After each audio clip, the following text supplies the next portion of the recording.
जिस समय में भगवान श्री कृष्ण ने अर्जुन के जरिए सारी मानवता को गीता ज्ञान दिया था, उस समय में और आज के समय में बहुत फर्क है।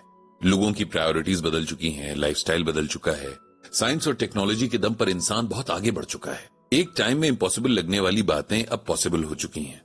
अपनी इंटेलिजेंस और नेचर के रिसोर्सेज के दम पर इंसान ने बहुत कुछ अचीव कर लिया है।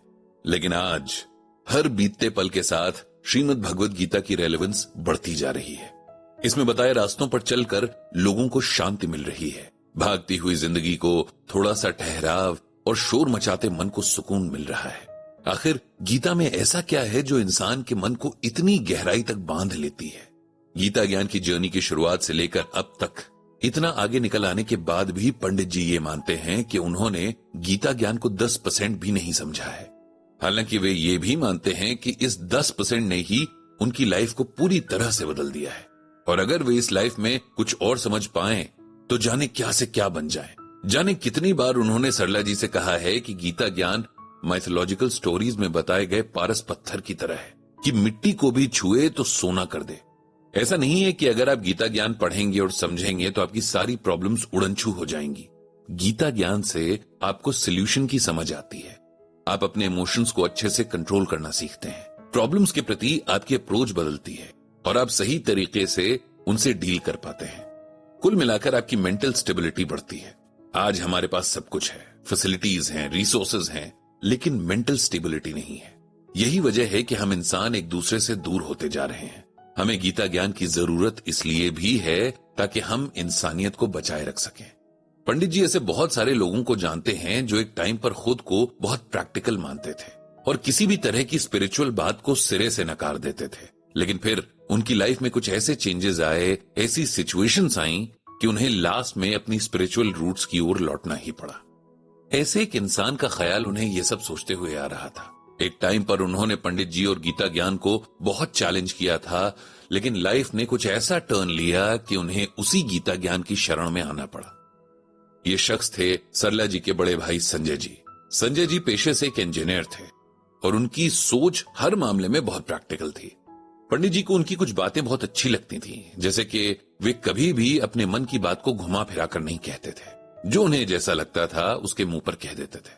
इस वजह से उन्हें बहुत लोग पसंद भी नहीं करते थे, लेकिन पंडित जी को उनके नेचर के इस पहलू से कोई प्रॉब्लम नहीं थी।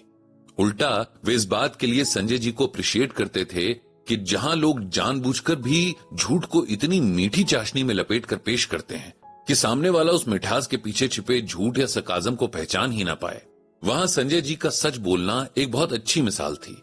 लेकिन जैसा कि हम सबके साथ होता है कि जहां एक ओर हमारे भीतर कुछ अच्छाइयां होती हैं, वहीं कुछ बुराइयां भी होती हैं। किसके अंदर किस चीज का रेशियो ज्यादा है, इससे उसकी पर्सनालिटी डिसाइड होती है। संजय जी अपनी बात और अपने ओपिनियन को ही यूनिवर्सल ट्रूथ मानते थे। उन्हें लगता था कि अगर वे कुछ बोल रहे हैं तो उस पर शक या सवाल करने की कोई गुंजाइश ही नहीं बचती है। अपनी बात को सही साबित करने के लिए वे किसी भी हद तक चले जाते थे। पंडित जी ये भी मानते थे कि साइंस के स्टूडेंट होने के नाते उनकी बहुत बातों में लॉजिक और फैक्ट्स दोनों होते थे, लेकिन कुछ बातें ऐसी होती थीं जिनके बारे में सभी और शायद कभी कभी संजय जी खुद भी जानते थे कि बस वे अपनी बात मनवाने की जिद पर उस बात पर अड़े हैं, लेकिन उनका ईगो उन्हें सच को एक्सेप्ट नहीं करने देता था। पंडित जी और संजय जी के बीच बड़ा अजीब रिश्ता था। पंडित जी तो अपने रिश्ते की वजह से उनकी बहुत रिस्पेक्ट करते थे और संजय जी भी उन्हें बहुत स्नेह करते थे। लेकिन जहां संजय जी को पंडित जी अकेले बैठे दिख गए, वहां वे उनके स्पिरिचुअल इंटरेस्ट का मजाक बनाना शुरू कर देते थे। पंडित जी कोशिश करते कि उनकी बातचीत उस पॉइंट तक न जाए जहां बातें बहस और बहस से फिर झगड़े का रूप ले लें, लेकिन संजय जी की पूरी कोशिश होती कि पंडित जी की कोशिश कामयाब ना हो। टाइम के साथ साथ सब अपनी लाइफ के चक्करों में बिजी होते चले गए और मिलना जुलना कम होता चला गया। फिर भी संजय जी और पंडित जी एक दूसरे के घर आते जाते रहते थे। जब कई साल पहले पंडित जी ने गीता ज्ञान ब्लॉग बनाकर उसमें लिखना शुरू किया था, तब भी संजय जी ने उनका काफी मजाक बनाया था। कहा था कि ये सब टाइम की बर्बादी है। आजकल न कोई गीता ज्ञान जैसी बातों को पढ़ता है और ना ही समझता है। संजय जी ने तब कहा था कि गीता में जो बातें कही गई हैं वो प्रैक्टिकल नहीं है।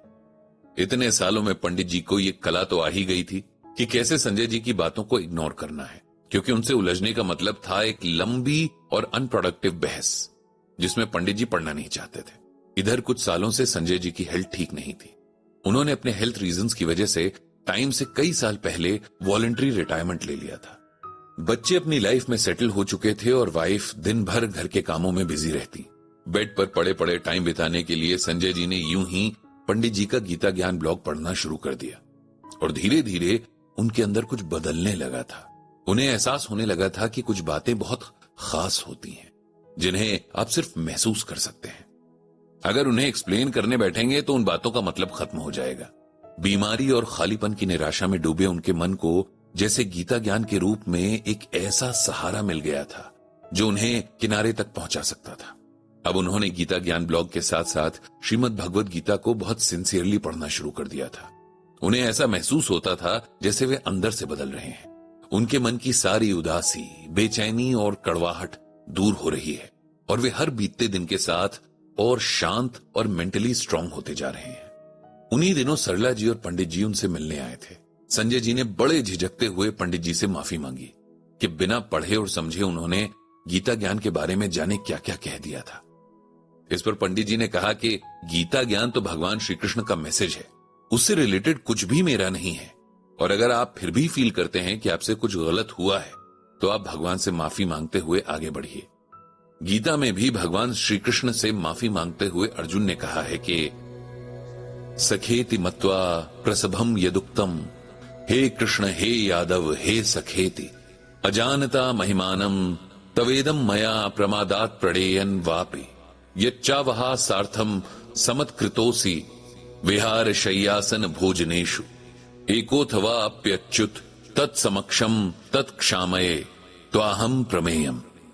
यहां अर्जुन भगवान श्री कृष्ण का विराट रूप देखकर अपनी सुध बुध खो बैठे हैं और भगवान से अपनी बचकानी बातों के लिए माफी मांग रहे हैं। अर्जुन कहते हैं कि हे भगवान, आपको अपना मित्र मानकर मैंने हठ पूर्वक आपकी महिमा को न जाने बिना मूर्खतावश या प्रेमवश जो कुछ कहा है। हे अच्युत, हंसी मजाक में, आराम करते हुए, सोते हुए, बैठते हुए या भोजन करते हुए, कभी अकेले में या कभी मित्रों के सामने मैंने आपका जो अनादर किया है, उन सभी अपराधों के लिए मैं क्षमा मांगता हूं। इसे सिंपल वर्ड्स में समझिए कि जब भगवान ने अर्जुन को अपना असली रूप दिखाया तो अर्जुन हैरान हो गए। उनकी आंखों में वो रूप समा नहीं पाया। उन्हें एहसास हुआ कि अब तक जिस श्री कृष्ण को वे अपना दोस्त समझकर हंसी मजाक, जिद और चालाकी दिखा रहे थे, वो तो इस दुनिया को बनाने, चलाने और मिटाने वाले परमात्मा है। इस बात से अर्जुन को अपनी बचकानी हरकतों पर बहुत शर्म आई और उन्होंने भगवान से माफी मांगी। जिस तरह अर्जुन को अपनी गलती का एहसास हुआ, चाहे वो गलती उन्होंने जानबूझकर नहीं की थी, और उन्होंने भगवान से माफी मांगी, उसी तरह हमें भी अपने हर जाने अनजाने गलत काम के लिए भगवान से माफी मांगकर अपने मन को शुद्ध कर लेना चाहिए। जो भी इंसान अपना ईगो छोड़कर सच्चे मन से भगवान के आगे झुक जाता है, उनसे माफी मांग लेता है, भगवान उसे माफ कर देते हैं। आपने जो कुछ भी कहा था वो सब अज्ञान में कहा था। अब आपको एहसास है तो भगवान से माफी मांगते हुए उनके बताए रास्ते पर आगे बढ़ते रहिए।